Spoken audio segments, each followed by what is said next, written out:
Big Boss హౌస్‌కొచ్చిన అఖిల్, హారిక అందరూ కూడా బిగ్ బాస్ కంటెస్టెంట్స్‌కి టికెట్ టు ఫినాలే టాస్క్ పెట్టడంలో నిమగ్నమయ్యారు. ఈ క్రమంలో ప్రేరణని అఖిల్ టార్గెట్ చేశాడంటే కొన్ని మాటలు అలాగే అనిపిస్తున్నాయి. జరిగిన విషయం ఏంటంటే అఖిల్ అండ్ హారిక ఇద్దరు కూడా బిగ్ బాస్ హౌస్‌లోకొచ్చిన తర్వాత మేము టికెట్ టు ఫినాలే టాస్క్‌ని కండక్ట్ చేస్తున్నాం. మీరు మమ్మల్ని ఇంప్రెస్ చేస్తే మేము కొంతమందిని సెలెక్ట్ చేస్తాం మీ ఎంథూసియాజం చూసి అని చెప్పేసి అంటారు. దాంతో ఒక్కొక్కళ్ళు ఒక్కొక్క టాస్క్ చేస్తున్నప్పుడు ప్రేరణ ఏం చేయాలి అంటే, మీరు చెప్పండి అంటుంది ప్రేరణ. అప్పుడు ప్రేరణ చెప్పేలోపు వాళ్ళంటారు, "నువ్వు గౌతమ్‌ని ఇమిటేట్ చెయి" అని చెప్పేసి చెప్తారన్నమాట. సరే గౌతమ్‌ని ఇమిటేట్ కాదు నేను ఇమిటేట్ చేయొద్దు. గౌతమ్ గురించి 5 మంచి, 5 చెడు ఈ 2 చెప్పు అని చెప్పేసి చెప్తారన్నమాట.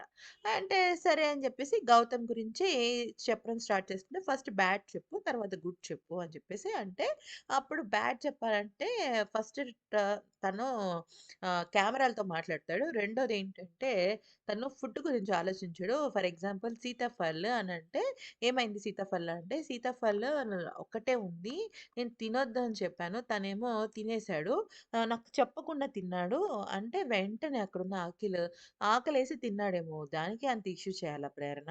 అయినా నీకు ఇంకో విషయం చెప్పనా? బిగ్ బాస్ హౌస్ నుంచి బయటికెళ్ళిన తర్వాత ఇవన్నీ నీకు చాలా సిల్లీగా అనిపిస్తాయి. ఆకలేసి తినుండొచ్చు. దానికే నువ్వు తినేస్తున్నాడని ఎందుకు తన మీద అలా అంటున్నావు అంటూ అనేసరికి ప్రేరణ డిఫెండ్ చేసుకోవడం స్టార్ట్ చేసింది. ఎందుకనంటే ఇప్పుడు 'బిగ్ బాస్' హౌస్‌లో ఉన్నప్పుడు సీతాఫల్ అనేది కాదు. తల వెంట్రుక కూడా ఒక మ్యాటర్ అయిపోతుంది.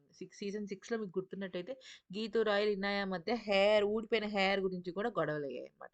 సో, 'బిగ్ బాస్‌లో' ప్రతీదీ రచ్చే. అప్పుడు ఏమంది ప్రేరణ, అది కాదు నేను తినొద్దు అని చెప్పిన తర్వాత నన్నేదో ప్రాంక్ చేయడానికి తను తిన్నాడు.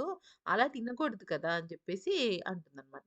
అనేసరికి అయినా కూడా అఖిల్ తనని అంటే ఎవరిని గౌతమ్‌ని సపోర్ట్ చేస్తూ ఉండేసరికి ఇక కొంచెం ప్రేరణ ఫీల్ అవుతుందనమాట. ఏంటి ఇలా మాట్లాడుతున్నారు అన్నట్టుగా అది.